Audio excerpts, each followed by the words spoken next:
mutu ya sikate ezali la réalité était est-ce que Félix bokonzi oyo aza nango aza na bokonzi aza na imperium soko otali na ye na Martin Fayulu aza koluka imperium bazali ndenge moko le plein pouvoir ezali epai ya Kabila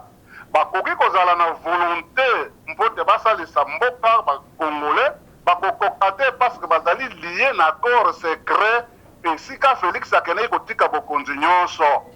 Cela veut dire azala mutu ya sika mama wana ye na makambo etali politique asali nano te. Ce n'est pas un grand problème soki aza na bacollaborateur ya bien aza na makanisi akoki mpe kokonza bato wana basinya baaccord misatu bapapier badocument misatu aza kolakisa nano si aza kolakisa bandeko ya IDPS accord moko Félix ye moko mutu asinya. Le reste des accords, les deux accords monaki officiellement bazala ko signer ezali kabundi na kabuya bato ba signer ki yango ezali lokuta te ezali ya solo tala yango na article 78 de la constitution régime parlementaire et aussi plein pouvoir au premier ministre otozali ko benga lelo elonkamba mais elonkamba azali ka étiquette mais le vrai gouvernement mutazali ko kamba yango ezali Joseph Kabila moto ya sali gouvernement apesi na Elunkamba akende ko présenter gouvernement na Félix bote asala ordonnance. Joseph Kabila a reçu son coup. Réalité wana yango esali ete Félix aza na pouvoir ndenge na utu koloba aza na pouvoir ata moko te likolo ya Kabila. Accord wana ezali et Félix Bandimaki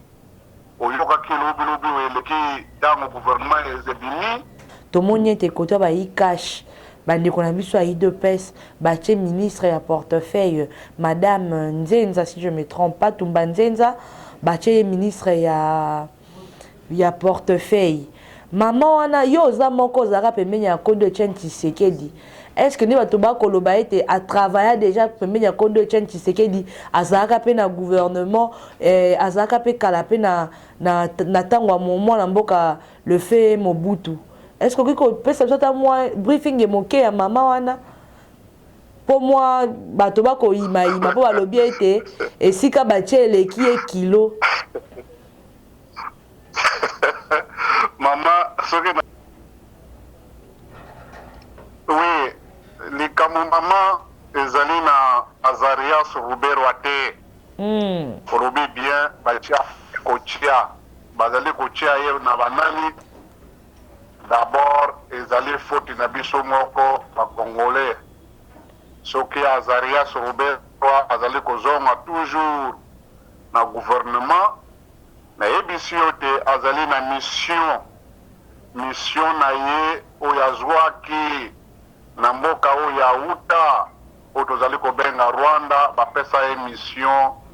pour la République démocratique du Congo. Donc mission na ye ya liboso ko balkaniser République démocratique du Congo ya mibale kokonza Congo na makasi. Donc yeba ete bakongole nyonso bazali kokamba mboka kuna même bao baza na parlement baza na Sénat, ba gouverneur, bazali na makasi moko te ya koleka moto moko bazali kobena Ruberwa oya uta na Rwanda. Yende mutu azali kokonza Congo, yende mutu azali na kati na complot yango bomoni, azali toujours kozonga na bokonzi ya Congo na gouvernement mpo ete bakabola Congo, bango ba continuer kokonza Congo. Biloko ya Congo et continuer kokende na Rwanda, Uganda, Tanzanie. Bongola meso mwene fongola misu omona pe fongola matoi oyoka sango ya mituel misunga oyo eyelibino bakongole nyonso oyo obelaka bamaladi ya ndenge na ndenge oyo bozali pe na makoki ya kozwa ba soin de santé te ezala awa na mboka na biso to pe na libanda ya mboka na biso. Pona yango esengeli koyeba kaka ke na $5 na yo ya pamba oyo okobanda kofuta chaque fin ya mois okobanda kozwa ba soin de de santé awa na mboka na biso, même na libanda ya mboka na biso, soki maladi na yo esengi bongo pe check-up okobanda kozwa yango chaque semaine kaka ndenge yo moko olingi ya kosamba pe tembe ezali te. Bino moko botala mama Colette oyo azalaki kobela kasi maladi na ye esengaki ke akende kozwa soin de santé na libanda ya mboka. Tala ndenge mutuelle misunga ezwaki en charge na nyonso kobanda Kinshasa. Bino moko botala ndenge azali komata pepo awa na aéroport ya Njili destination bondimela ngai Afrique du Sud mboka ya Mandela, précisément na Johannesburg wapi tango akitaki logement na ye ya qualité ezalaki na maboko ya mutuelle misunga. Bino moko botala condition ya kosamba kutu ezate e bongo check-up na ye na Afrique du Sud to pe ba examen na ye evalaki kaka na maboko ya mutuelle misunga. Bino moko botala ndenge babali kosala ye contrôle ya nzoto. Donc maladi nyonso oyo evalaki kobela ebimaki pe emonanaki misunga asungi mama azongi nzoto kolongono. Boyoka bino moko ndenge mama alobi bandeko soki botali na ba image elongi ya malade ndenge nazalaki na lelo esengo vraiment nami monaki vraiment ondire naza soki wapi ba séjour na ngai banda na yaki ti lelo vendredi nazoyebisa bino très bien bomoni mwa elongi na bongi muke kutu bato babi par rapport ndenge oyaki na lelo changement pena po l'air wana so botali ba image na ozala kaka na kitamba na mutu moyen kutu vraiment na se maquiller ezate à partir ya lobi na butu ti lelo naza vraiment très bien. Mutualité misunga mokili mobimba, mutualité misunga international kaka ndenge bomoni mama Colette ba soin de santé na ye esimbi yo pe ovali kolanda biso soki ovali banda ya mboka soki ndeko na yo abengo na Kinshasa ke azali malade komitungisama na yo te benga kaka mutualité misunga na numero oyo ndeko na yo na Kinshasa atovali na poto ye akozwa ba soin de santé à l'aisement calmement sereinement po mutualité misunga ezali wana. Tala kosamba na yo te kobanga na yo te komitungisa te luka kaka bandeko ya mutuelle misunga ezala maladi nini ovali kobela epa na bango okozwa solution lokola mama Colette azwi solution na ye kaka na $5 ya pamba oyo afuta na misunga ememi eti na Johannesburg na Afrique du Sud na mboka ya Nelson Mandela. Eske na mutuelle misunga tembe ezali eza te?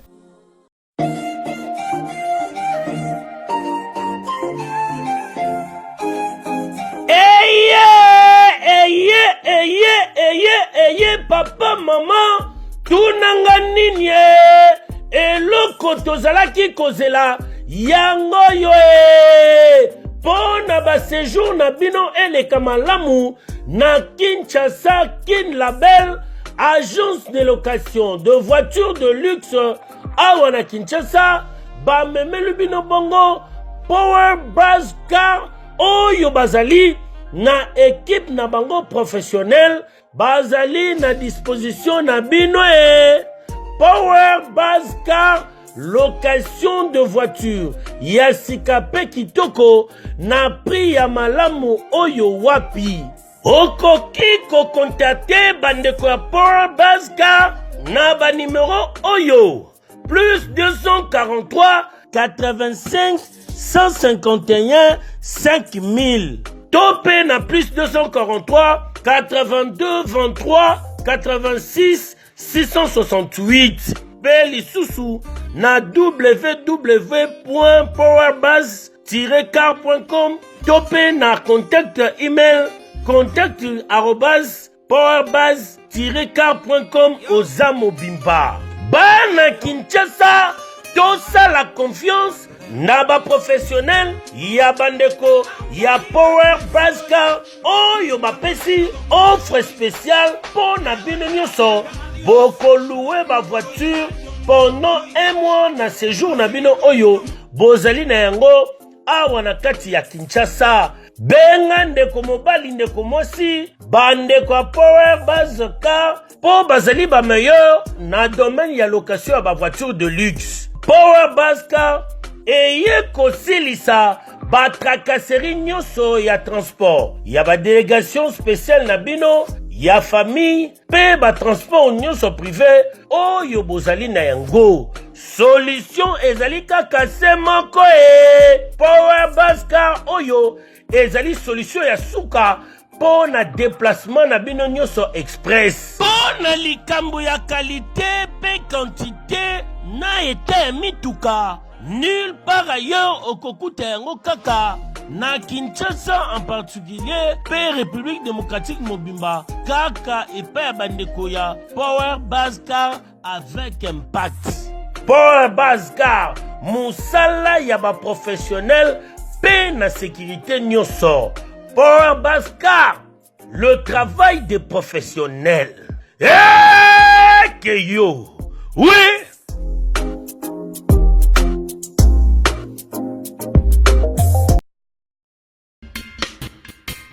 Vous souhaitez investir, vous souhaitez qu'on s'occupe de votre entreprise. BDDS, nous sommes un cabinet de conseil en gestion des affaires. Nous nous occupons de la gestion comptable, de la gestion financière, gestion des ressources humaines, de la trésorerie, mais également de tous vos investissements. Donc on s'occupe de tout. C'est-à-dire, on regarde la fiscalité, on regarde la comptabilité, on regarde la finance, on regarde la trésorerie, on fait vos démarches au niveau de la banque, on va chercher les subventions quand vous êtes une association, on gère à votre place. Appelez, prenez rendez-vous. BDDS veut apporter la sécurité aux entrepreneurs sur le sol africain, européen, avec pour souci votre enrichissement. Que avoir une entreprise, ça va bien au-delà que d'avoir une rémunération, avoir de l'entrée de l'argent et de la sortie. C'est vraiment réellement de se constituer un patrimoine, quelque chose qu'on peut transmettre, même à ses enfants.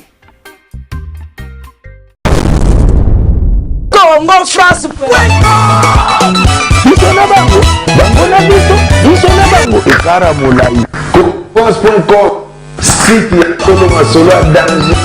Masolo kitoko. CongoFrance.com. Balandia Congo France, mais madame na kati ya tranche amuto sola ko etali politique ya mboka Congo. Lelo vraiment tozongeli ici sous président Norbert Louyeye o azali président ya parti politique IR Union des Républicains de toko sola naye vis-à-vis ya question d'actualité makambo ko leka na mboka Congo. Tant qu'analyste, tant que président et à parti politique, yango lelo to ko sola naye. Bonjour président Norbert Louyeye. Bonjour, maman journaliste. Bonne santé, papa. Santé très bien. Et mato inabiso ezali esika bino bozali na mboka. Soki kimia ezali na mboka te biso tokozala na kimia te awa. Président Norbert Louyeye, likamona no apasi nano ezali na no gouvernement ya mwana mboka Félix Tshisekedi Tshilombo poto ko soano le question d'actualité. Nga lingi na yeba pourquoi tout le temps bachaka mwana mboka otoyebi Azaria Soubero na place ya décentralisation. Tomoni pe kuna ba vidéo ko circuler ke na minyembwe kamine te baningi ba koma état. Est-ce que Mwana mboka Joseph Kabila azo préparé à comme empereur à Congo, tout mwana mboka Félix Tshisekedi bakoko kabwana entre divorce ou entre FCC na cash.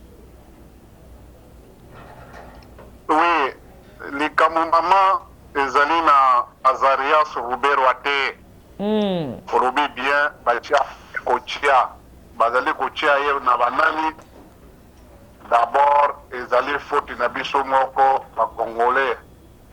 Soki Azaria Soubero azali kozonga toujours na gouvernement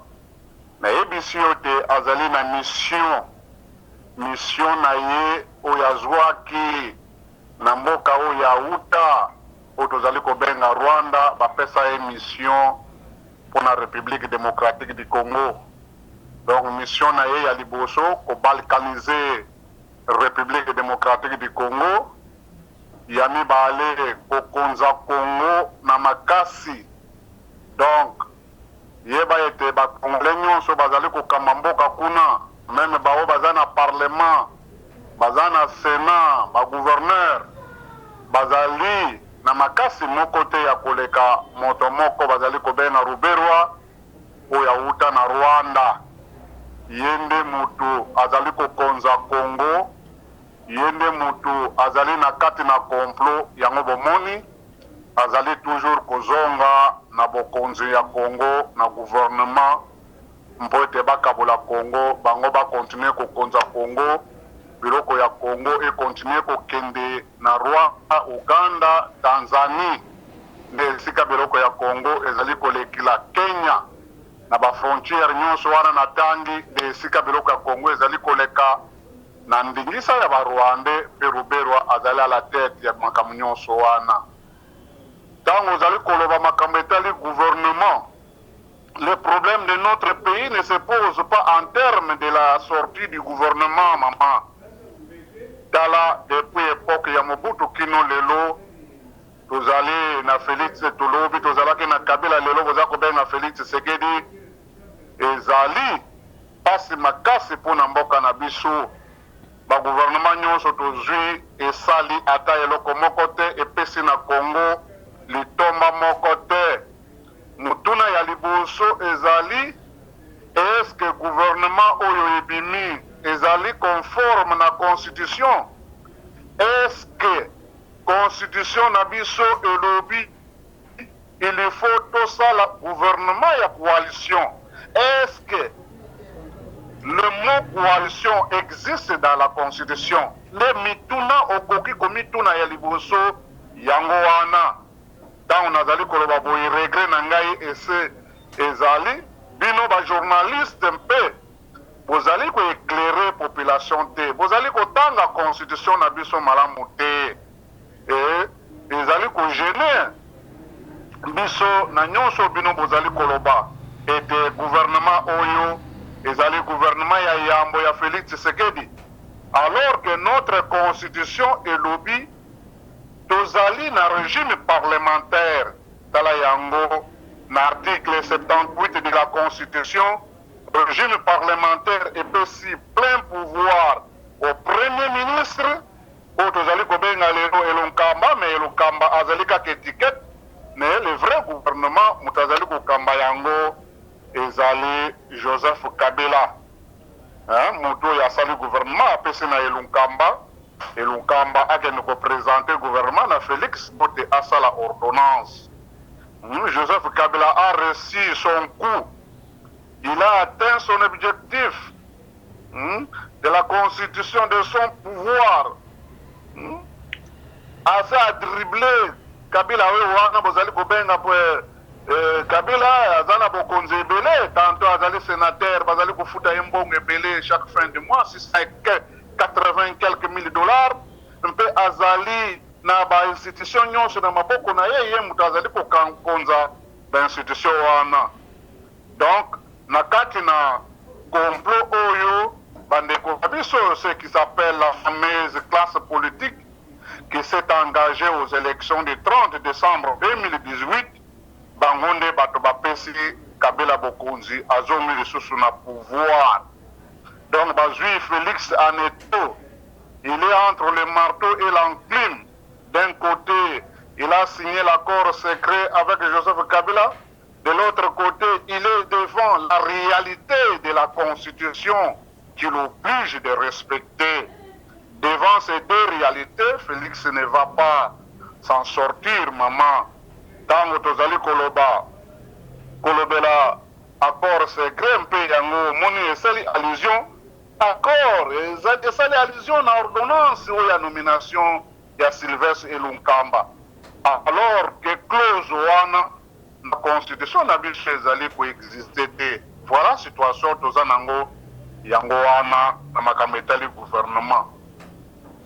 Président Norbert Luye na tuna sumo tuna mosusu olobaka na biso ke yo kobimisa biso accord secret oyo mwana mboka Joseph Kabila basinyana mwana mboka Félix Tshisekedi mingi balingaka bayeba accord yango ezalaka nini po mitema bato pe ezalaka pe kaka likolo to comprendre accord yango te po moto nyonso akoma lelo kotia monoko na parti au mwana mboka Félix Tshisekedi ya ute komaka ke nous avons signé les accords. Quel accord? Nous peut balancer pas kolanda biso ba comprendre nan po ba ko bimisa biso secret ya accord wana.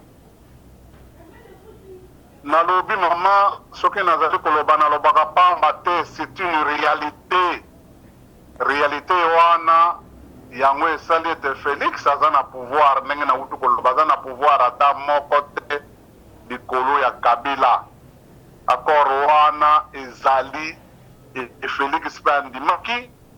oyokaki lobilobi eleki ntango gouvernement ezebimi. D'abord Sénat batie président comme bureau ya Sénat basika oyo baza kozela gouvernement ebima oyokaki bandeko ya PPRD basali feti monene.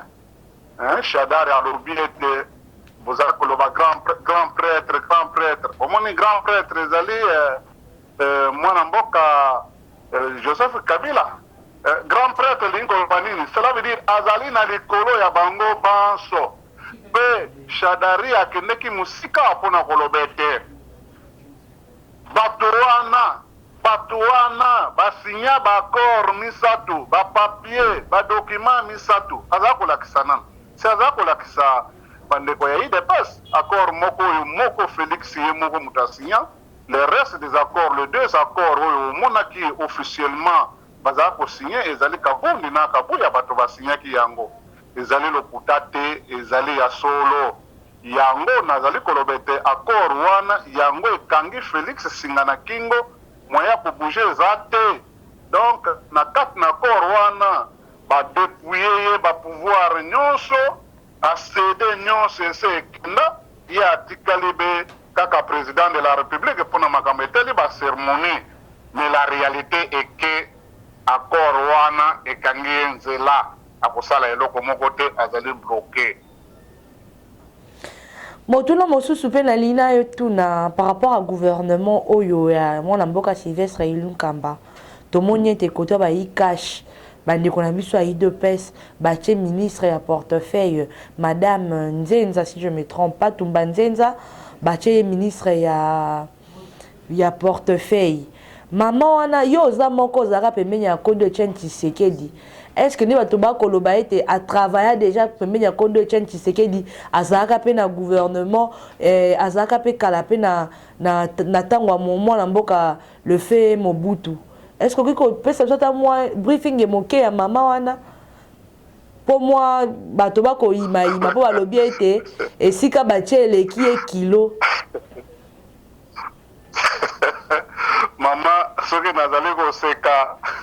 ezali pasi na mawa mingi. Mama oyo ezali kotenga wana ye nde moto azwi ministère ya affaires étrangères. Affaires étrangères plutôt.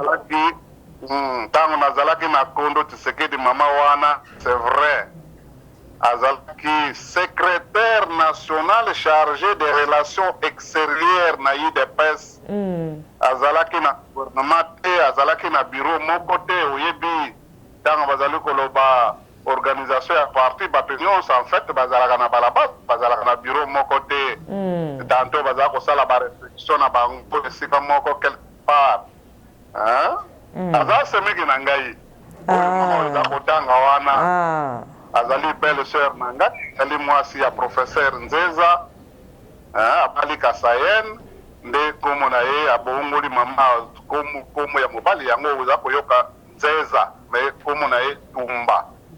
Alors tozalaki na ye namonaki esika asali officiellement te. C'est la toute première fois akota na nzela ya makambo etali mboka po akende kosala nayebi te nakoki kojuge ye te pour le moment. Boza na ye basi batie ye ndenge mpe batiaki Félix asala nano te si bondimaki te basupporter na ye baza kolanda ye simake ye le président de la République ye mpe aye asali nano te bondima ye ezali ndenge mboka esengi ekoki kotambola na ndenge wana. D'ailleurs nakoki koloba te ezali pasi bakokaki kosala mama wana akoki kosala mwa likambo ya kitoko soki aza na makanisi ya malamu. Mais le grand problème ezali mpona moto ya sika te ezali la réalité était est-ce que Félix bokonzi oyo aza nango aza na bokonzi aza na imperium soki otali na ye na Martin Fayulu aza koluka imperium bazali ndenge moko le plein pouvoir ezali epai ya Kabila bakoki kozala na volonté mpote basalisa mboka bakongolais bakokoka te parce que bazali lié na accord secret esika Félix akendeki kotika bokonzi nyonso. Cela veut dire azala mutu ya sika mama wana ye na makambo etali politique à Salina noté, et ce n'est pas un grand problème. Ce qui azana ba collaborateur ya bien, azana makamisi. Akokipa konza ministère wana, mais le grand problème n'est pas là. Le grand problème se trouve dans l'accord secret. Et ce qu'a Félix Akaba Bokondignon, c'est pas Kabila. Cela veut dire bakosala eloko mokote. Nako tuna pe mo eloko mosusu to moni te dynamique opposition e bandaka ko kamba mais pas moi na mboka Martin Fayulu Madidi et kokoma DVI dynamique de vérité des urnes. Est-ce que président Norbert Luyeye yo yambe yango ndenge nini? Parce que to ebi ete tant bako loba ete bako kena dynamique de vérité des urnes mo ndeke bako buka moke la muka bako mi ko buka ngo moke moke. Ezali dynamique de la vérité des urnes, ezali bitumba. Cela veut dire baza ko continuer bitumba. Mpona ko mobiliser bato na bango oyo ba supporter o baza ko landa bango. Hein, babuki la mukate. D'ailleurs, je vous apprends au moment où je vous parle, à partir d'avant-hier, Lamuka, Moïse Katumbi, Martin Fayulu, Adolphe Muzitu, Jean-Pierre Bemba Keïte, Atini Bazaïba, Bango Banso Bazan Afrique du Sud. On a des informations au Corée Simba, en Afrique du Sud, et Sika, délégué à l'Union africaine Bazali, et Sika, délégué à Oponi Bazié, Bango Banso Bazaï, et Sika Wana. Donc, réunion monnaie ezali koleka kuna na baoyo basalisaka bango réunion ya Genève ya Mo Ibrahim ya Fondation Kofi Annan baza kuna eloko boyeba ete bazali na bango na kati na lamuka bango nyonso mais bazali na stratégie mosusu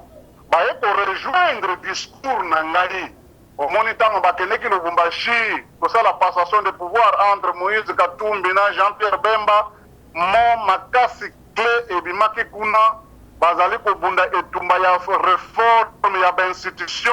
donc baye ko rejoindre ngai ntango naza koloba ete esengeli réforme ya institution esalama cela veut dire réforme esalamaka na nzela ya dialogue donc lamuka au moment où je vous parle basi bakotaki na nzela na ngai baadopte dialogue bazali kobunda bapo tokende na dialogue yango bakonzi ya ONU ya Union africaine babengisi bango na Afrique du Sud po totala lolenge nini dialogue wana ekosalama soki bango ekuna bakozongwa kuna bazongi bamosusu bazongi me bamosusu bakozala awa esika ngai nazali awa na États-Unis mpo totala makambo ya dialogue wana. D'ailleurs Conseil de sécurité na Nations Unies bazali kobunda po ete dialogue wana esalama nde yango omonaki présence ya secrétaire général des Nations Unies ayaki kuna na Kinshasa abandaki na Est esika bitumba ezali koleka ntango alongo na Est aye na kati ya ville de Kinshasa mpona kokutana na bakonzi banso oyo bazali wana. Message na ye ezalaki clair bitumba eza à l'est du pays ebandi bandaka mboto osilisa bitumba wana esengeli tokende na dialogue. C'est le même message qu'il a transmis na mwana mboka Félix Tshisekedi, le même message à transmettre na parlement et pas ya président ya parlement mpe oyo akutanaki na bango yango moni na rencontre asalaki na bopposant ba Martin Fayulu bazalaki te, Muzitu azalaki te, Moïse Katumbi azalaki te, Bazaïba à travers Jean-Pierre Bemba bazalaki te, mais badelegaki bato na bango bakeye kokuta na secrétaire général a transmettre bango message nde esika sikoyo toza kotourne yango wana dialogue wana naza kolobela wana bango ngai nasali makelele ebele oyo ngai nakangama na yango oyo bango baboyaka bakendaka na nzela ya élection oyo baponaki nzela ya élection lelo oyo makambo bakendaki na élection bazwi échec bali kozonga na nzela na ngai ya dialogue esika sikoyo makambo eza kokende. Et je vous donne encore une autre information le 15 octobre ekozala évaluation ya corps cadre na ville de Kinshasa où plusieurs chefs de l'État, ONU, Union africaine, organismes nyonso oyo basignaki accord cadre bakozala na ville de Kinshasa pour une évaluation ya corps cadre. Et je vous informe, après cette évaluation, c'est le dialogue. Dialogue mosusu te, dialogue ici de l'accord cadre, c'est une victoire pour Norbert Luyeye et l'Union des Républicains et les membres de ses alliés. Baoyo nyonso naza kosala na bango mosala na nzela ya accord cadre tozwi victoire d'ici dans quelques jours. par rapport ya xénophobie oyo ekoleka na kati ya Afrique du Sud, mwana mboka Norbert Luyeye tomoni ete bandeko na biso ya Congo ape baza koréagir kokende tout le temps na ambassade mpo na yo tokoki kosenga ata na bakonzi ya mboka Congo pourquoi pas kozwa bandeko na biso bazonga na Congo mpo kuna Afrique du Sud yango mpe bango nyonso ekouta kote ome bakolinga biso te pour babete ba congolais ba ko respecter ba normes ya mboka na bango te ba africains plutôt on peut dire maintenant que nous avons aidé aussi l'Afrique du Sud donc on doit ko bete ba remercier biso à monnaie de singe te c'est vrai ba remercier biso à monnaie de singe maman ndenge nazali koloba na yo Congo ezitondi na bomengo moi mon regret ezali na bandeko nyonso bakendeki na mboka wana bazali kokima bamosusu mpe bazali awa na poto toza kobenga bango banso badiaspora bazali kotika mboka na bango mpona kokende na mboka ya bapaya kovanda na mboka ya bapaya alors ke bomengo oyo bango bazali koluka na mboka na bamboka wana etikali na mboka na bango bato wana bakimaki bitumba lit oyo eza sur le terrain oyo bandeko baza wana bazali kobunda bango baponaki exil c'est les conséquences oyo bango baza komona bakimi bitumba na mboka bakele kokutana na biloko ya salite ya ndenge wana baza koboma bato mboka lokola Afrique du Sud ezwi mwa lumière kaka sikoyo d'ailleurs grâce ya contribution ya République démocratique du Congo à l'époque de président Mobutu aidaki bango mingi mpote balongwa na apartheid bakoma bato ya solo tala lelo bazongisili biso ndenge olobi wana na monnaie de singe likambo te mais pasi ezali soki biso nyonso totiaki maboko na discours naza na yango mpo ete totonga Congo mpo ete tokende na maponami ya solo oyo napekisaki bakongole moko te akende na maponami oyo boboyiko te lelo bakongole bakokoma na niveau wana te soki bayokelaki ngai soki otali baoyo nyonso baza na Afrique du Sud bakongole wana basoutenir élection meme baoyo bazali esika awa nazali na Amérique awa na ba pays européens bango pense la diaspora va soutenir allons aux élections kala mbando ya élection ndenge efuti ba congolais pasi wana ezali parce que mboka ezali mabe emuta kolobela bango mpe akozala te parce que bakonzi toza na bango nyonso bazali impliqué na buzoba wana yango moni congolais azali komona pasi mutu akozongisa bango awa na kati na kimia azali te mutu akoprotege bango azali te yebi ete ezali kaka Afrique du Sud te tomonaki awa lobi en face na yo Congo Brazzaville wana asalaki babétise wana na Rwanda Uganda bapays nyonso frontalière Angola basalaka yango kaka mais ezali faute ya nani ya des fois faute ya biso moko bakongole kozanga koyoka kozanga komona moto solo azali kobundela Congo po te bosoutenir ye bango bazanga kosoutenir l'insoutenable c'est ça les conséquences oyo ozali kovivre bandeko baza komona passe en Afrique du Sud donc quelque part ezali bango moko balingaki yango esalama ndenge wana mais peut-être cette fois-ci bakososola bakocomprendre où se trouve la vérité qui nous allons suivre mpona mboka na biso ebonga po batikala komona passe oyo baza nango wana. Président Norbert Luyeye nayeba oza ko reprocher mwana mboka Félix Tshisekedi neti nini parce que ozali moko ozalaka pembeni na ya famille Tshisekedi ozali pe moko ozalaka compagnon de lutte ya UDPS pe ya Kondo Etienne Tshisekedi. Mama naza ko reprocher ye ote bokonzo ya azwi nzela ya maponami te azwi yango na nzela ya corps secret akendeki kosala nani se Kabila yango nalobi eke akendeki kotrahir peuple congolais il s'est trahi aussi yango amitiesinga na kimbo moyen ya kofonctionner ezali te donc bokonzi nyonso Kabila azali kokontinue kokonza Congo kino mokolo ya lelo azali konyokola bakongolais donc ye nde moto asali makambo wana soki atelama ya solo alakisi ete azali mwana ya mboka akende kosinya bakoro wana na Kabila te lelo tokoki kobenga lisusu Kabila te ke aza mokonzi ya mboka oyo Kabila azali sénateur nde Kabila asa abimaki asa akeye mais de fait ke Kabila anyokoli bato abomi bato ye ake kozongisa ye na kati na bokonzi nde esika naza koreproche ye asalaki mabe mpe nalakisaki ete moto oyo akobimisa ye na nzela wana bazali bato mibale misato te ngai nde moto nakobimisa ye mpo tozongisa Congo esika ezalaka okomona mpe départ ya Kabila officiellement esalemi soki Félix amoni ngai te bakongole babana konjopa makaka pasi ekozala kaka mpe Kabila kotikala mpe kaka wana secret ya départ ya Kabila définitivement ezali epai na ngai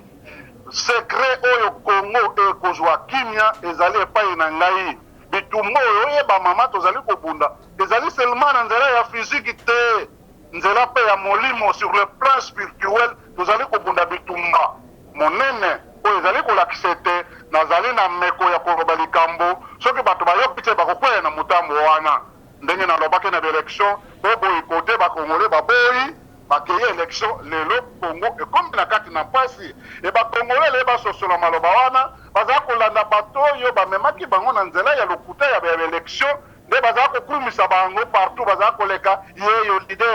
leader alors que bazala kokumisa diable oyo amemi bango na nzela ya lokuta donc nazali kosenga yango oyoki nazali kosenga tout moment na Félix Tshisekedi amona ngai ezali mpona bolamu ya ngai na ye te mais ezali mpona bolamu ya peuple congolais il faut kimia ekota na Congo mboka etambola soki alingi akonza Congo amona ngai soki amoni ngai te eloko moko ekozala te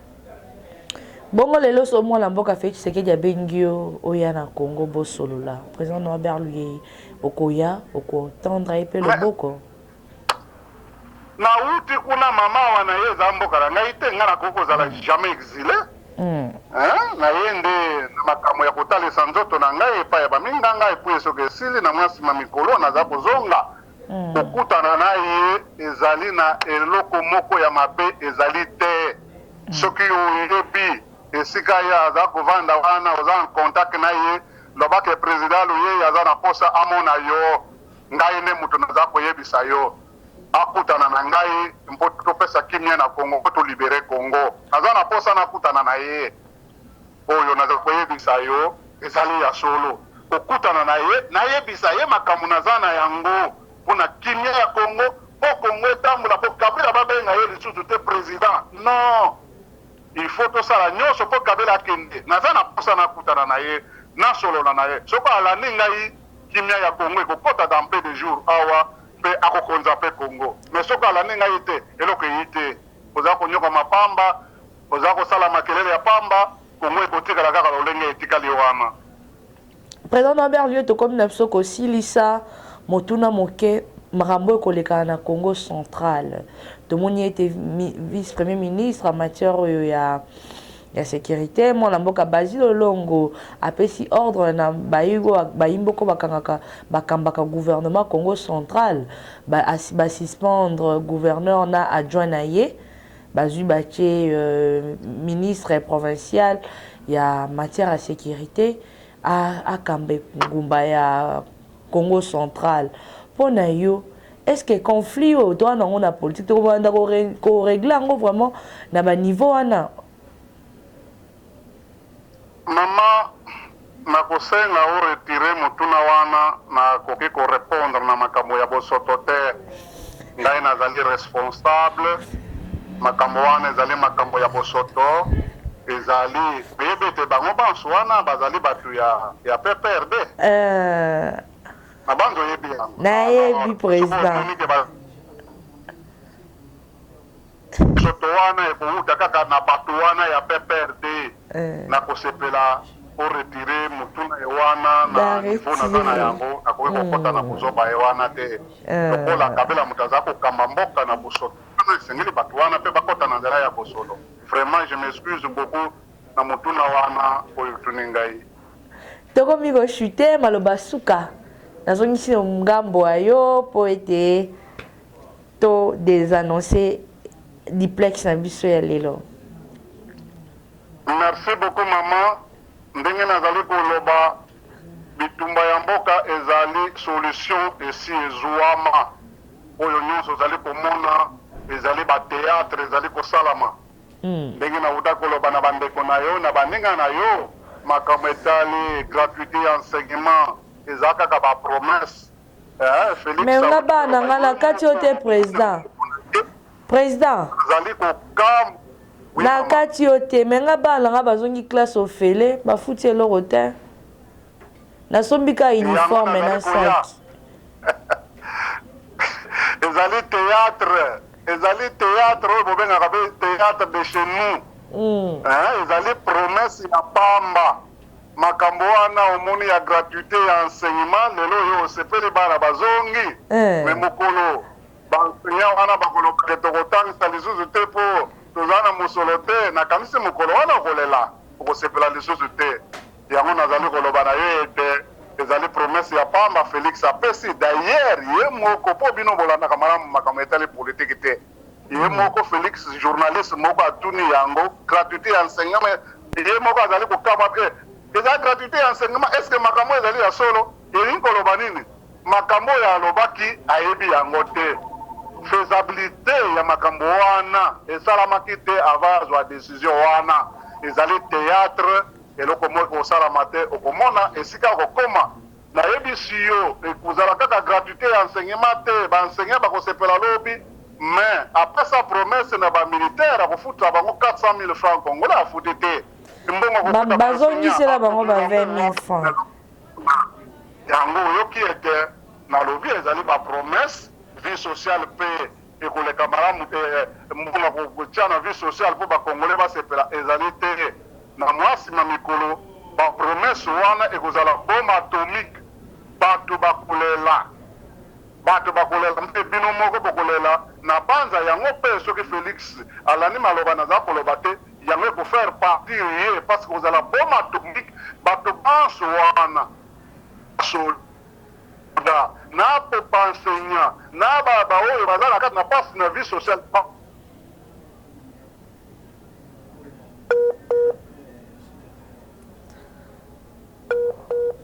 voilà bokolanda eza mwana mboka tokosola na ye président ya UR union des partis politiques na union républicaine maloba koloba eza vraiment babi mosapi moko sokolaka miso te mosapi moko sokolaka miso te ifo misapi 5 sokola miso mokonzi ya mboka papa ayokaka litoi moko te ayokaka litoi nyonso o akoloba bia na besoin asola na mokonzi ya mboka yango tokosenga na bayo mpe baya pembeni ya mokonzi ya mboka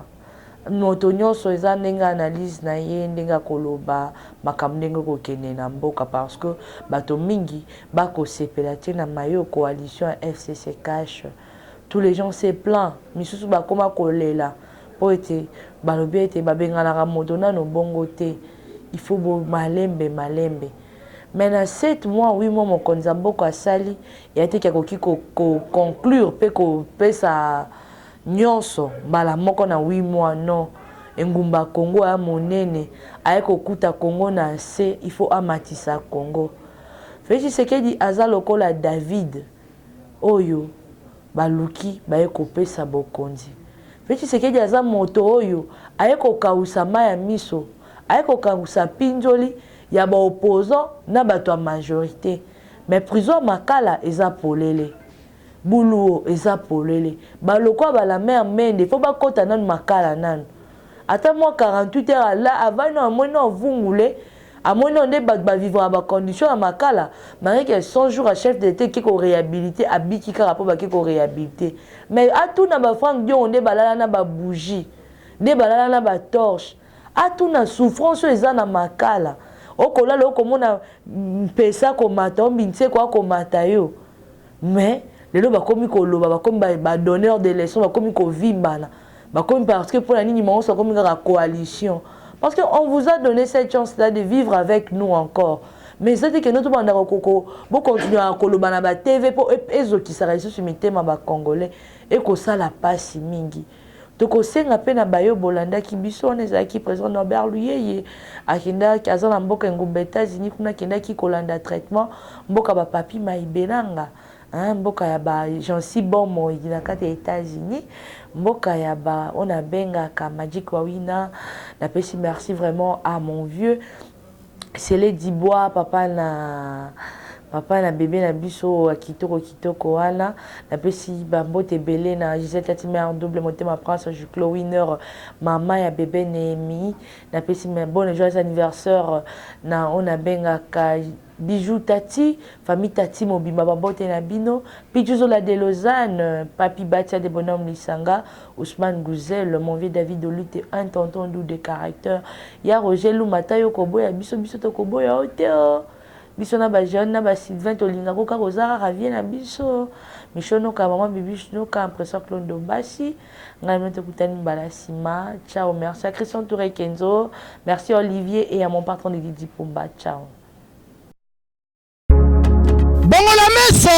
mwene fongola misu omona pe fongola matoi oyoka sango ya mituel misunga oyo eyeli bino bakongole nyonso oyo bobelaka bamaladi ya ndenge na ndenge oyo bozali pe na makoki ya kozwa basoin de santé te ezala awa na mboka na biso to pe na libanda ya mboka na biso mpona yango esengeli koyeba kaka ke na $5 na yo ya pamba oyo okobanda kofuta chaque fin ya mois okobanda kozwa ba soin de santé awa na mboka na biso même na libanda ya mboka na biso soki maladi na yo esengi bongo pe check up okobanda kozwa yango chaque semaine kaka ndenge yo moko olingi ya kosamba pe tembe ezali te bino moko botala mama Colette oyo azalaki kobela kasi maladi na ye esengaki ke akende kozwa soin de santé na libanda ya mboka tala ndenge mutuelle misunga ezwaki en charge na nyonso kobanda Kinshasa bino moko botala ndenge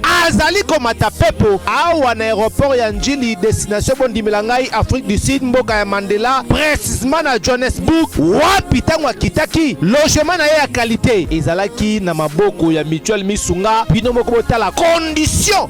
ya kosamba kutu ezate ebongo check up na ye na Afrique du Sud to pe ba examen na ye evalaki kaka na maboko ya mutuelle misunga bino moko botala ndenge babali kosala ye contrôle ya nzoto donc maladi nyonso oyo evalaki kobela ebimaki pe emonanaki misunga asungi mama azongi nzoto kolongono boyoka bino moko ndenge mama alobi bandeko soki botali na ba image elongi ya malade ndenge nazalaki na lelo esengo vraiment nami monaki vraiment ondire naza soki wapi ba séjour na ngai banda na yaki ti lelo vendredi nazoyebisa bino très bien bomoni mwa elongi na bongi muke kutu bato babi par rapport ndenge oyaki na lelo changement pena po l'air wana so botali ba image na ozala kaka na kitamba na mutu moi écoute vraiment na se maquiller ezate à partir ya lobi na butu ti lelo naza vraiment très bien mutualité misunga mokili mobimba mutualité misunga international kaka ndenge bomoni mama Colette ba soin de santé na ye esimbi yo pe ovali kolanda biso soki ovali bana ya mboka soki ndeko na yo abengo na Kinshasa ke azali malade komitungisama na yo te benga kaka mutualité misunga na numero oyo ndeko na yo na Kinshasa atovali na poto ye akozwa ba soin de santé à l'aisement calmement sereinement po mutualité misunga ezali wana tala kosamba na yo te kobanga na yo te komitungisa te luka kaka bandeko ya mutuelle misunga ezala maladi nini ovali kobela epa na bango okozwa solution lokola mama Colette azwi solution na ye kaka na $5 ya pamba oyo afuta na misunga ememi eti na Johannesburg na Afrique du Sud na mboka ya Nelson Mandela eske na mutuelle misunga tembe ezali eza te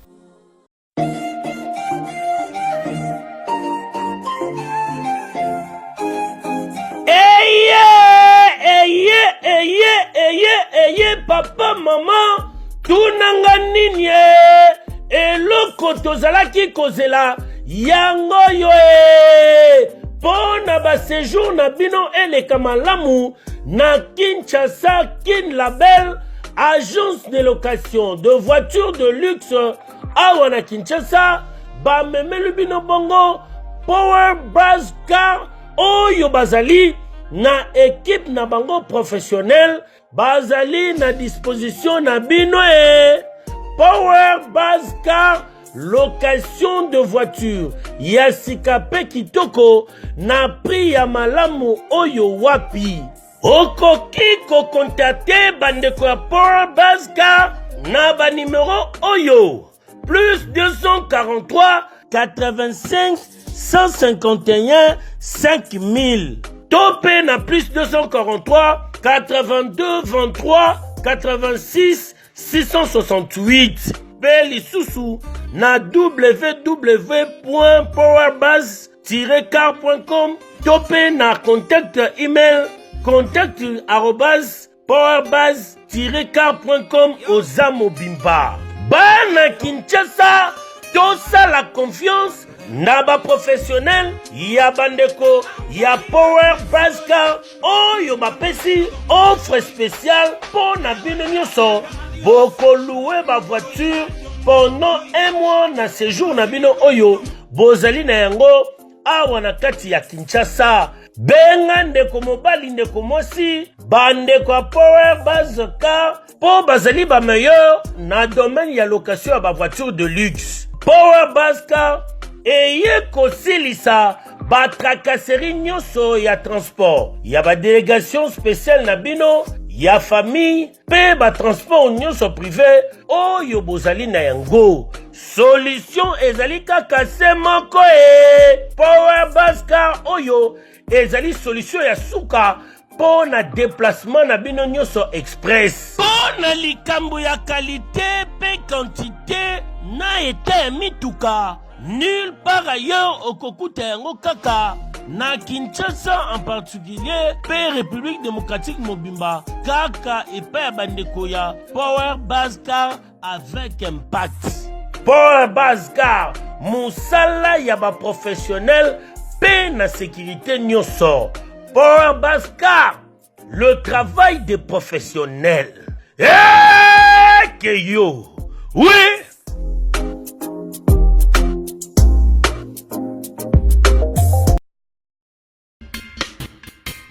Vous souhaitez investir, vous souhaitez qu'on s'occupe de votre entreprise. BDDS, nous sommes un cabinet de conseil en gestion des affaires. Nous nous occupons de la gestion comptable, de la gestion financière, gestion des ressources humaines, de la trésorerie, mais également de tous vos investissements.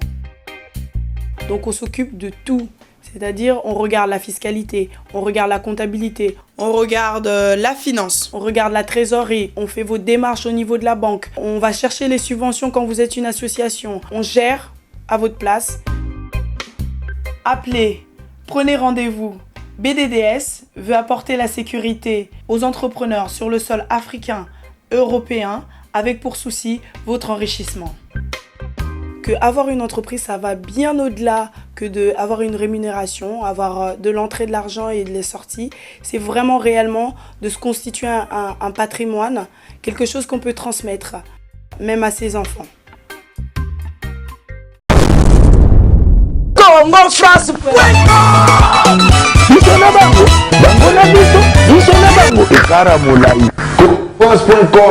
site ya Tolo Masolo ya danger Masolo ya kitoko. Congo France.com